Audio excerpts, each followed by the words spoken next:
যেমন আপন, ওই মরার পরেও যেন আমার আল্লাহ আপন হইয়া কবরের ব্যবস্থা, শান্তির ব্যবস্থা হয়।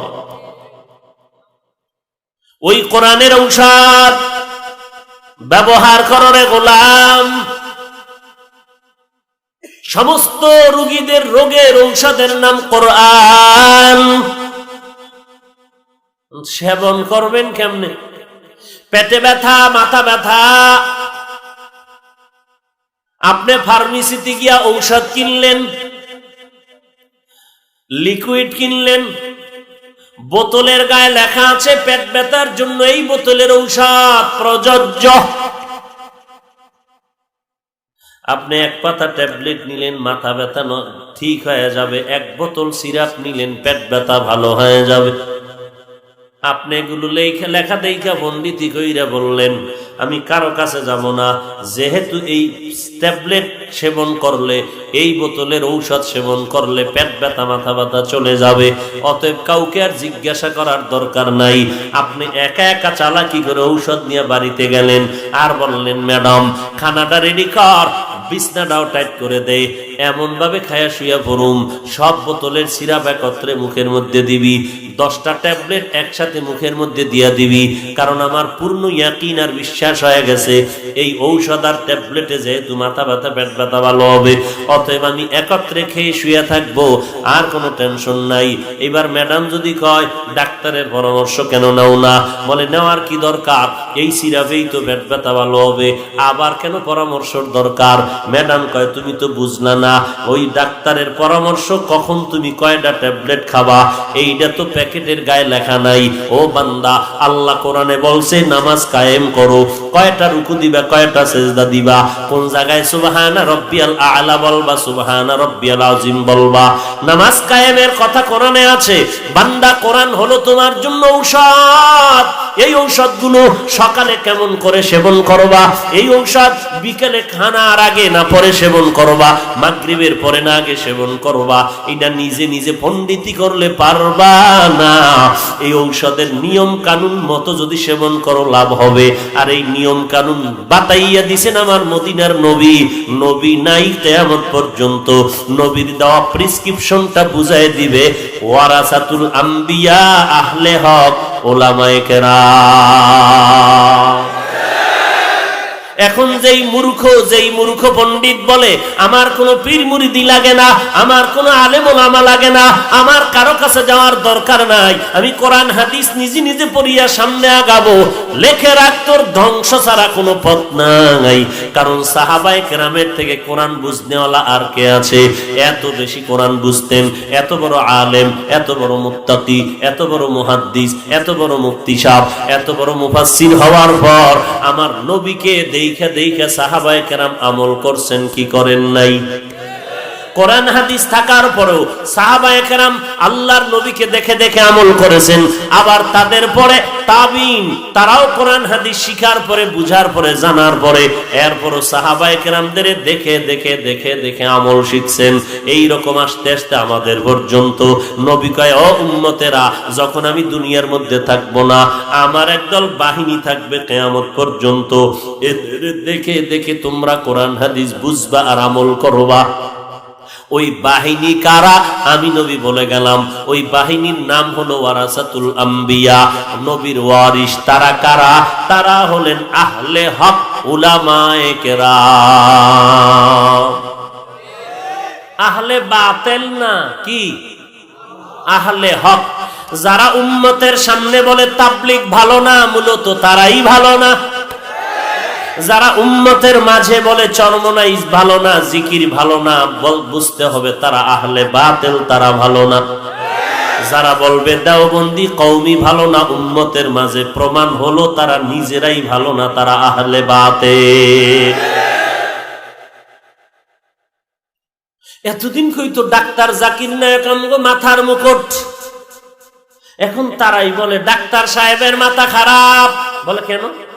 কয়েকদিন আগে এত বছর বলছে মাযহাব লাগবে না, কয়েক মাস আগে তিনি 40 মিনিটের একটা ইংলিশে লেকচার দিয়েছেন, আর বলেছেন মাযহাব বড় দামি একটা সম্পদ, এই মাযহাব মানার দ্বারা উম্মত সহসায় আমলের রাস্তা আগায় যাবে, মাযহাবের মাধ্যমে উম্মতের কল্যাণ, মাযহাবের দ্বারা মানুষের আমল করা সহজ, মাযহাব মানার দ্বারা উম্মতের অনেক ফায়দা।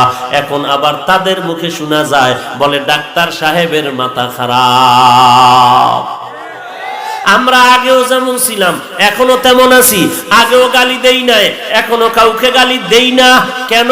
আমরা বেয়াদব না,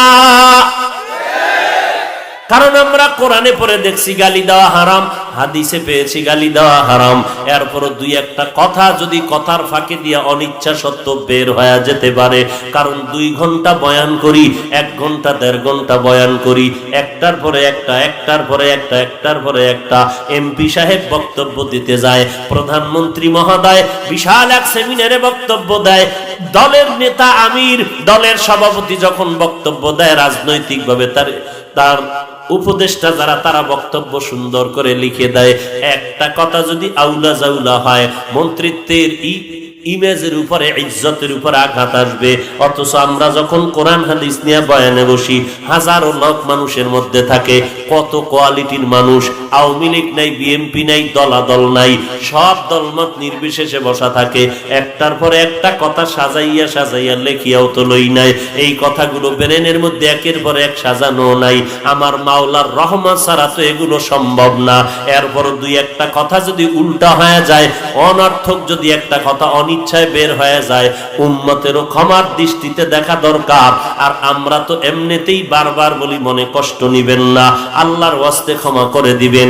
এরপরও যারা এই তিলের কথাটারে তাল বানাইয়া রাস্তায় দৌড়ায়, এদের মতো জবরদস্ত নিকৃষ্ট মুনাফিক এই জমিনে কেউ হতে পারে না। এদের মতো নিকৃষ্ট মুনাফিক আর কে হতে পারে? আল্লাহ আমাদেরকে হেদায়াত দান করুন। ভাইরা আমার, আগে দেখতে হবে মানুষটার চরিত্রটা কেমন। এই লোকটা কি আসলে গালি দেওয়ার মানুষ নি? যদি দেখা যায় না লোকটা পাগড়িওয়ালা নামাজ পড়ে, তখন যদি অনাকাঙ্ক্ষিত কিছু বের হয়ে যায়, মার্জিত নজরে দেখো। কে বুঝাবে কাকে? গজবের ফেসবুক তো তোমার হাতের মুঠোর মধ্যে ঢুকানো আছে। বেঈমানের গোষ্ঠী তোমাকে এমন একটা অস্ত্র তোমার হাতে দিয়ে দিল, এই অস্ত্র থেকে বাঁচার উপায় নাই। তোমার জীবন শেষ, যৌবন শেষ, লেখাপড়া শেষ, ইজ্জত শেষ, আল্লাহর দেওয়া ঘুম শেষ। মাথা এখন ব্যথা বাড়তেছে, চোখ ব্যথা বাড়তেছে, গাল ব্যথা বাড়তেছে, হাড় দুর্বল হয়ে যাইতেছে, আরামের ঘুম নাই। তুই 13 কেজি যদি আপেল খাও আর ড্রাগন খাও আর আঙ্গুল খাও, আল্লাহর কসম, আল্লাহর দেওয়া আরামের ঘুম যদি তুই না ঘুমাও, দুনিয়ার কোনো ফলে তোর ভিটামিনকে পূরণ করে দিবে না। আর এই সব গজবের মূল হলো এই মোবাইল। হাত নষ্ট হয়ে গেছে, শক্তি দুর্বল, হাঁটতে পারে না, চেহারা নষ্ট হয়ে গেছে। 40 বছর আগে, 40-এর আগে চেহারার লাবণ্যতা আল্লাহ নষ্ট করবেন না, কিন্তু তোমার 30 বছরের মধ্যে চেহারা কেন ফ্যাকাশে হয়ে গেল? তোমার গলার আওয়াজ কেন দুর্বল? মায়ের সাথে কত বেয়াদবি করছো এই মোবাইলের কারণে। মা কইছে ঘুমা, তুমি মায়ের ঝগড়া করে ধমক দিয়েছো, তুমি ঘুমাও, আমাকে বলবা না কিছু। মোবাইলের আপন বানাইয়া বাবার পকেটের টাকা চুরি করেছো, মায়ের পকেটের টাকা চুরি করিয়া মোবাইলে টাকা ঢুকাইছো। ওরে আল্লাহর বান্দা, এদিকে নামাজ পড়ো নাই, ওদিকে ঠিক মতো খানাটাও খাও নাই, টাইম মতো ঘুমাইতে পারো নাই, লেখাপড়ার ঘরে আগুন লাগাই দিছো, নকল ছাড়া পাস করতে পারো না।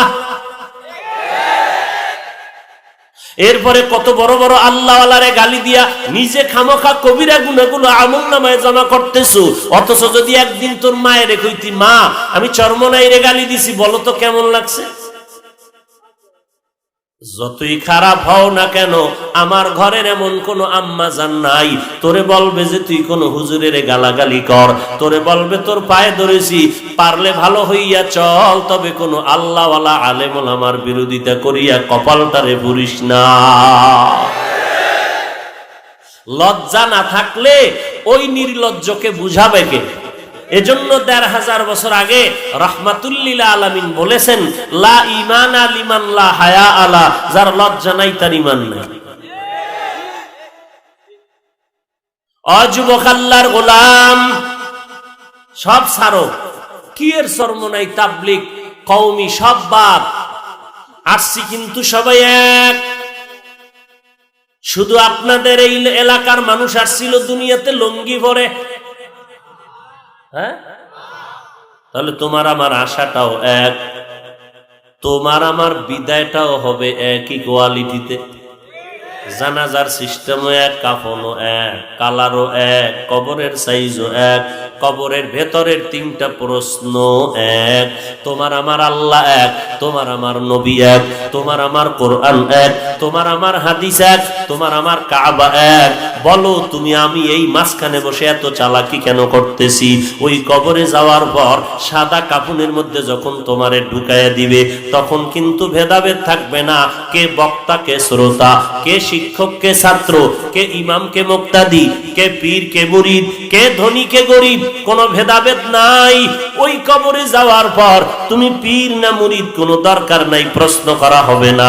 আপনাকেও যেই ৩টা প্রশ্ন করা হবে, আমাকেও সে একই ৩টা প্রশ্ন করা হবে।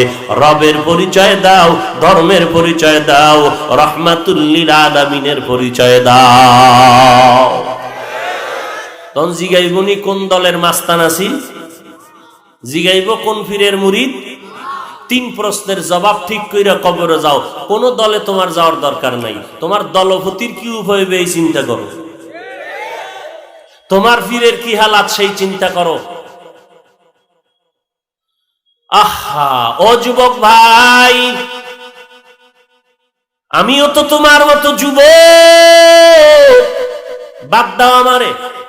তুমি যেই লাইনে আছো, তোমার লাইনের যুবক ডানে বামে তাকায়া দেখো, স্কুল কলেজে পড়ে তোমার মতো যুবকটা নামাজ ছাড়ে না। তুমি তোমার বিবেকরে জিজ্ঞাসা করো, তুমি কেন পারো না? বালিশে মাথা লাগাইয়া যখন ঘুমাও, বাতিটা নিভায়া দাও, 1 মিনিট চিন্তা করবি, ঘুমের মধ্যেও তো কত মানুষ মরে যায়, আমি যদি মরি কি উপায় হবে? এই চিন্তা যদি যুবক ঘুমের বিছানায় বসে করতি, তাহলে মোবাইলের তার লাগাইয়া কানে গানের আওয়াজ শুনতি না। রাত্র পার করে দিছে, কখন 3টা বাজে খবর নাই, মোবাইল মোবাইল মোবাইল। নিরিবিল একটা সময়, তাহাজ্জুদের সময়, এই সময় মোবাইল চালাইতে যে কি মজা, এই সময় মহাব্বতের আলাপ আলোচনায় কি মজা, নিবিড়। আরো শীতের দিন, আরো কত মজা আসতেছে। ল্যাপ কম্বল গায়ের উপরে ফালাইয়া মোবাইলে কত আলাপ। এরে যুবক, নোয়াখালীর আম্মাজানের ধর্ষকের বিরোধী যারা ধর্ষকের বিচার চাও, আমি বলবো কালামপুরের মুসলমান, ও ধামরাইয়ের মুসলমান, অযুবক পায়ে হাত রেখে বলি রাগ করবা না, কোন দলাদলি বুঝি না রে বাবা। জাহান্নাম থেকে বাঁচানোর জন্য বলি, 3টা প্রশ্ন কবরে গিয়া জবাব দিতে হবে, না হয় কোনো উপায় থাকবে না। ওরে নোয়াখালীর আম্মাজানের ইজ্জত রক্ষায় তুমি স্লোগান দিয়েছো, বলো তোমার এই বয়সে মোবাইলের দ্বারা কতজন কলিজার মেয়েটার জীবন নষ্ট করেছো, কতটা পবিত্র মেয়ের জীবনটারে অপবিত্র বানাইছো। ওই ধর্ষকের বিচার চাইলি, বল তুই যে মানুষের ঈমান নষ্ট করলি, মহিলাদের ইজ্জতের উপর আঘাত করলি, তোমার মতো ধর্ষকের বিচারের দাবি নিয়ে আন্দোলন কে করবে? তোমার চরিত্রের কি হালাত? বিচার হবে, মরার আগেই হবে, নো টেনশন, মরার আগেই হবে। বলে কেমন? 4টা মাইয়ার জীবন খাইছো, আসতেছে নতুন শাড়ি পরিয়া ডানা কাটা পরীর মতো জল্লাদ, একটা বউ তোর ঘরে আইসা এমন জুতোর পিটা তোকে দিবে, 10টা মেয়ের জাল মিটাবে তোর এক বউয়ে। হাসো, লজ্জা থাকলে কান্তি, হাসতি না দাঁত ভেটকাইয়া, লজ্জা নাই যে এই জন্য হাসো, লজ্জা নাই যে। তোর এক বউ, আল খবিসাতু লিল খবিসিনা, কোরআন শরীফের আয়াত। খবিস তুই, তোর জন্য আরেক খবিস আসতেছে। এক বউ, না পারবি বলতে, না পারবি কারো কাছে কইতে, কিছু বলতেও পারবি না, সইতেও পারবি না। খোদার মায়ের দুনিয়ার বাইর, কারো কাছে বলার নাই, কানে ধরে উড়াইব আর বড়াইব, কিচ্ছু বলার নাই। বউয়ের জুতা টানতইব তোর, এরপরে বেতাল করবি, জোতার বাড়ি খাবি। জোতার বাড়ি খায় না না খায়, এই প্রমাণের জন্য আমেরিকা যাওয়া লাগবে? সোনার বাংলায় অভাব আসেনি? আল্লাহ হেদায়াত দান করুন। আর যদি তওবা করো তো আল্লাহ হয়তো ভিন্ন দিকে ঘুরাই দিতে পারেন। দোয়া করি আল্লাহ হেদায়াত দান করুন।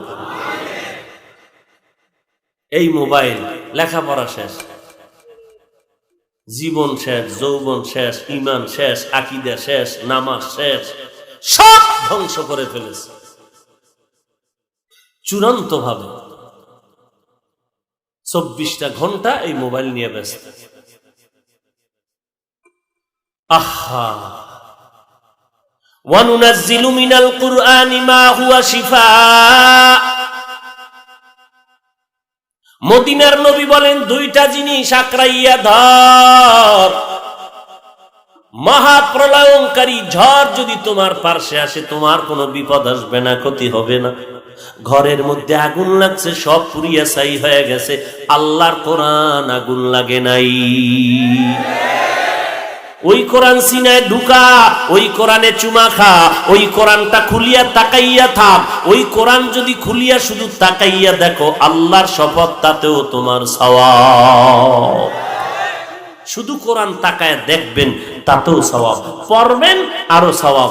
অর্থ জানবেন, আরো সওয়াব। কিন্তু এই ধারণা যেন অন্তরে না আসে, কোরআনের অর্থ না জেনে পড়লে লাভ নাই, এই কথা যেন কেউ না বলেন। খবরদার, কোরআনের অর্থ না জেনে পড়লে লাভ নাই যদি বলেন, বুঝবেন সে আহলে বাতিল। সে কি আহলে বাতিল? বুঝেন তো কি? জান্নাতের মেহমান। আমরা বাংলায়, সোজা বাংলায় কই ভণ্ড। কি কই? যারা বলবে কোরআনের অর্থ না জেনে পড়লে লাভ নাই, তারা ভণ্ড, তারা আহলে বাতিল। আমি তো চ্যালেঞ্জ দিয়ে গেলাম, কোরআন শরীফে শুধু তাকায়া দেখবেন, পড়বেন না, তাতেও, শুধু পড়বেন তাতেও, অর্থ সহ পড়বেন আরো সওয়াব, ব্যাখ্যা সহ পড়বেন আরো সওয়াব। কি বুঝলেন? অর্থ ছাড়া পড়া যাবে না। আল্লাহ বুঝার তৌফিক দান করেন। বলবেন পারি না, কি পারেন না? দুনিয়ার সব পারেন, কোরআন শরীফ পারেন না কেন? ব্যস্ত ব্যস্ত, ব্যবসা বাণিজ্য, লেখা পড়া, চাকরি বাকরি, কত কিছু। আল্লাহ কয় ফেরেশতারা লেখ, কঠিন ফিডা দিমু। 8 মাসের লকডাউনে শিখলো না কেন? তখন ব্যস্ততা গেছিল কই? কয় তখন তো লাইভে ছিলাম মোবাইল নিয়ে। ওরে ফিডারে কপাল পোড়া। অথচ আল্লাহর কোরআন কত মজার কিতাব। দুনিয়ার কোন কথা 1-2 বারের বেশি মজা লাগে না। আর আল্লাহর কালাম যত মজা করে পড়ে ততই মজা। দেখছেননি বাইতুল্লাহর ইমাম, মক্কা মদিনার ইমাম কোরআন পড়ে আর চোখের পানি ঝরতেছে। ইমাম সাহেব অঝর দ্বারায় কান্না করে, পেছনের মুক্তাদিরাও কান্না করে। দেখেন নাই? এই পাবলিক দেখেন নাই? ওরে দেখবি কেমনে রে বাবা? মোবাইলটার ইউটিউবটা যখন চালু করো, ডান দিকে ঢুকলেই কিন্তু মসজিদের দরজা আছে, ঢুকো নাই। বামে ঢুকে গেছো, সেখানে গিয়ে নর্তকীর নাচ গান দেখছো। আল্লাহর কসম, যদি একবার ডান দিকে ঢুকতি আর কোরআনের তেলাওয়াত গুলো শুনতি, আল্লাহ ওয়ালাদের বয়ান গুলো যদি শুনতি, আমার এখানে আসিয়া চিল্লানো লাগতো না। এমন একটা সময় আসতো, তুই তেলাওয়াত শুইনা চোখের পানি যখন পড়া শুরু হইতো, সকালবেলা কইতি আর জীবনে গুনাহ করব না, আর নামাজ কোনোদিন বাদ দিব না। এই কালামে জিন্দা কুরআনে হাকিম, হিকমতে উলায়া জালাসতু কাদিম। হাঁটতে চলতে উঠতে বসতে সব সময় কোরআন পড়বেন। কিছু পারেন না, আলহামদুলিল্লাহ পারেন না, এটাও পারেন না, কপাল এতই পড়ছে যে আলহামদুলিল্লাহ সূরাটাও পারেন না। পারেন তো মোহাব্বতে পড়বেন, সওয়াব হবে না? আলহামদুলিল্লাহি রাব্বিল আলামিন আর রহমানির রহিম মালিকি ইয়াউমিদ্দিন ইয়্যাকা না'বুদু ওয়া ইয়্যাকা নাস্তাঈন ইহদিনাস সিরাতাল মুস্তাকিম সিরাতাল্লাযীনা আন'আমতা আলাইহিম গায়রিল মাগযুবি আলাইহিম ওয়ালাদ-দাল্লিন।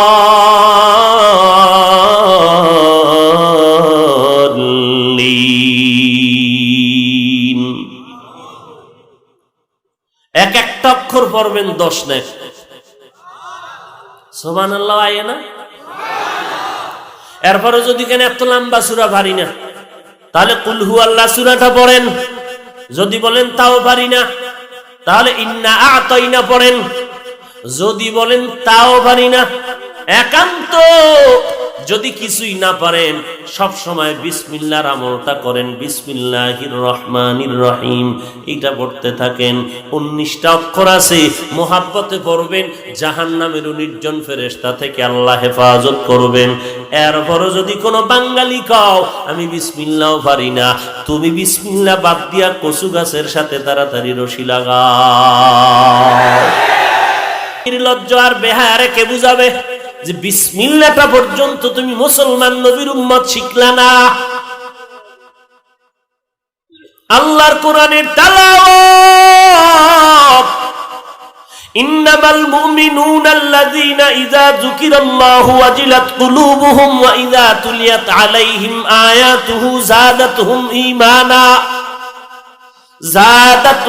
ঈমানা ওয়া আলা রাব্বিহিম ইয়াতাওয়াক্কালুন।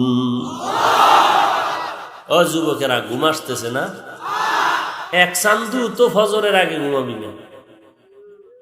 বাসায় গিয়া তো বিছানায় বইসা বইসা শুয়া শুয়া মোবাইল চালাবি। কি মোবাইল চালাইয়া ফজরের আজানের আধা ঘন্টা আগে রেস্টে যাবি। মা কইবে ও, আর একজনে কইবে রেস্টে গেছে, এখন ডিস্টার্ব করবা না, সবে মাত্র কাঁচাবো। ফজর দ্বারে শেষ করলি রে বাবা, আরামের ঘুমটা তোর মোবাইল কেড়ে নিল। এই ঘুম নাই, তোর মাথা ব্যথা, তোর শরীর ব্যথা, তোর হাত দুর্বল হয়ে যাচ্ছে। লেখাপড়ায় তোর মনটা বসে না, শুধু মোবাইলের গজব তোরে গ্রাস করে নিয়েছে।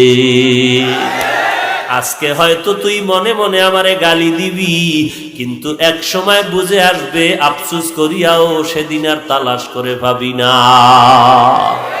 এক সময় কাঁদবি, বস কঠিন কান্না কাঁদবি, যা কপালটা নিজে নিজে ফুইরা ফেলাইছে, ইচ্ছা কইরা বসে।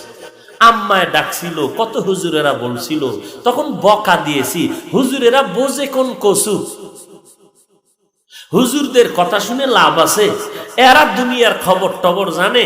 আমরা মোবাইলটা দিয়া পৃথিবীটাকে নিয়ে গবেষণা করতেছি। হুজুর গো চিন্তা আছে, ওই কতক্ষণ কবরের আওয়াজ দিয়ে কইলো বাবা কান্না করো কান্না করো। এত কান্নাকাটি করে লাভ কি? ওই ওয়াজে বইলে খালি কান্না করলে কি হবে? আসেনি এরকম বেয়াদব, কওয়াজে বইলে কাঁদে কেন? তো তো গানে বইয়া কাঁদবো। কওয়াজের প্যান্ডেলে মানুষ কান্না করে কেন? তা আমি প্রশ্ন করি, ও কপাল পোড়া, ও বেয়াকুফ, ও নির্বোধ, ও আহমক, তুই মুসলমান, আল্লাহর কোরআনের প্যান্ডেলে বসে তুই কাঁদো না কেন? ও কপাল পোড়া, তুই কাঁদো না কেন?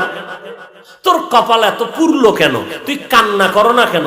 আল্লাহ কোরআনে কয় কাঁদো, রসুল বলেন কান্না করো। সমস্ত নবীরা কেঁদেছেন।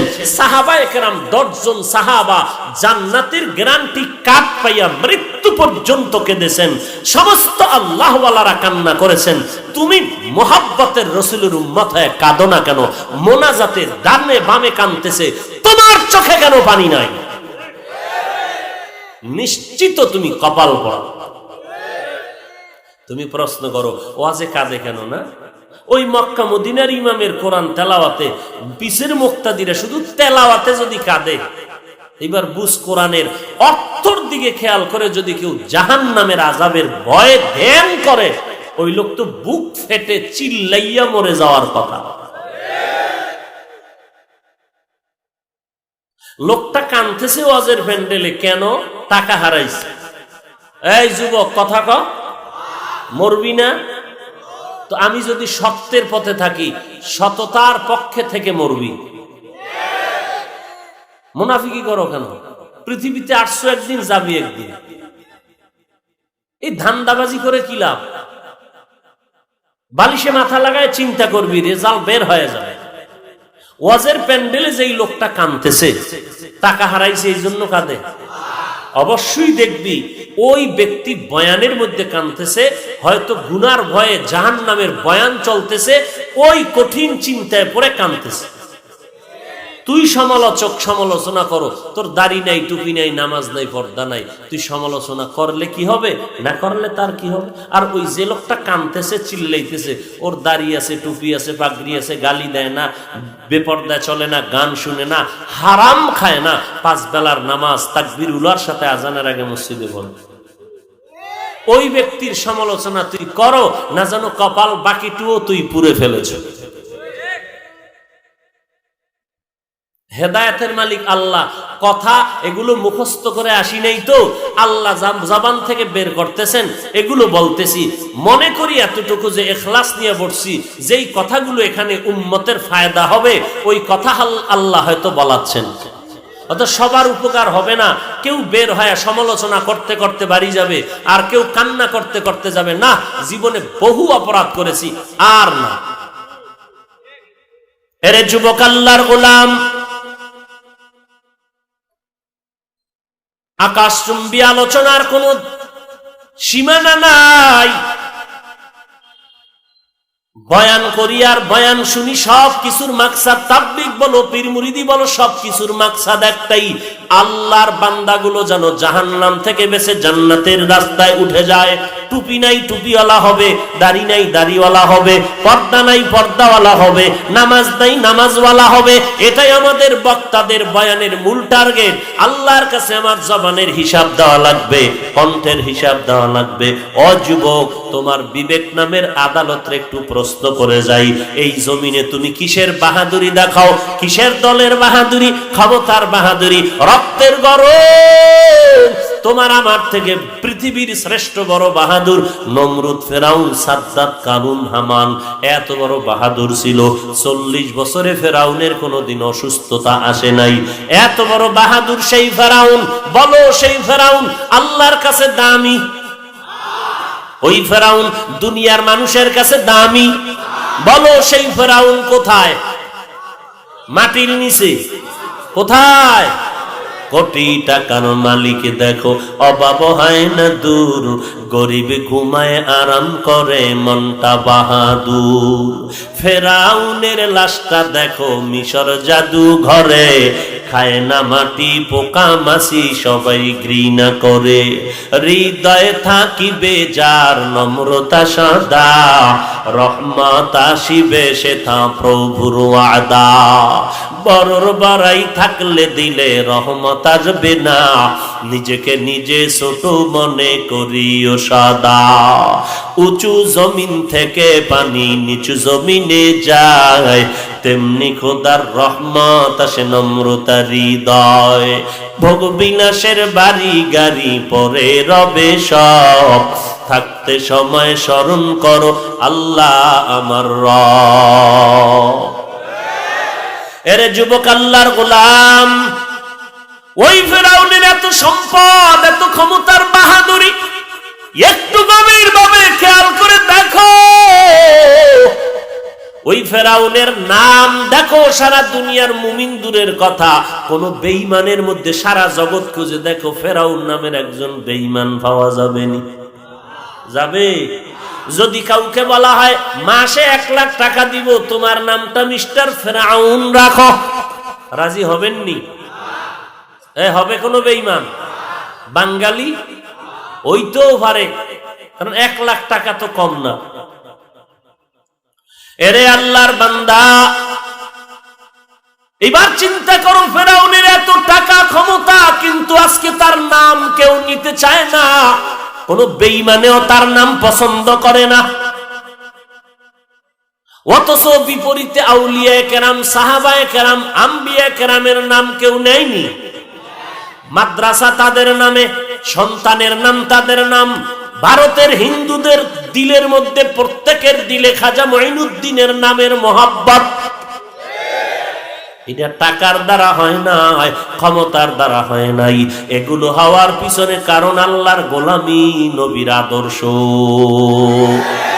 এরে আমার কলিজার টুকরা যুবক, তোমার আমার মতো যুবক আজকে দেখো র্যাব, আর্মি, পুলিশ, বিডিআরের চাকরি করে, নামাজ ছাড়ে না। তোমার বিবেকরে জিজ্ঞাসা করো, তুমি কেন পারবা না? তোমার আমার মতো যুবক ড্রাইভারি করে, কৃষি কাজ করে, শ্রমিকের কাজ করে, নামাজ ছাড়ে না, তুমি কেন পারবা না? এরে আল্লাহর বান্দা, তওবা করে নাও। আজকে তুমি নামাজ ছাড়িয়া কোথায় যাইবা? ও যুবক, কয়দিন আর বেঁচে থাকবা? কোন দিন যেন মরণের খাটিয়া তোমার ঘরের সামনে আসে, কোন দিন জানো মসজিদের মিনার আর মাইকে আওয়াজ হয়, আমার সন্তান দুনিয়াতে নাই। ওরে আল্লাহর বান্দা, ও পর্দার আড়ালের মা, আপনাদের কপাল কত ধন্য, আপনারা কত জান্নাতি মা। সাহাবায়ে কেরামের মায়ের মতো মা, খাদিজাতুল কুবরা রাদিয়াল্লাহু আনহার মতো নারী। ও মা, আপনারা হাফেজে কোরআনের মা, আলেমের মা। যেই ফেরাউনের এত বদনাম, দুনিয়ার কোন বেঈমানও যে ফেরাউনের নাম শুনতে পারে না। ও এলাকার মা বোনেরা, একটু খেয়াল করেন, ওই ফেরাউনের ঘরে বসবাস করনেওয়ালা তার আপন একজন স্ত্রী, কি নাম জানেননি? আসিয়া। ওই আসিয়া কেমন আল্লাহর বান্দি, এত বড় বেঈমানের ঘরে থাইকা ফেরাউনের স্ত্রী আসিয়া কত বড় আল্লাহর বান্দি হয়ে গেল।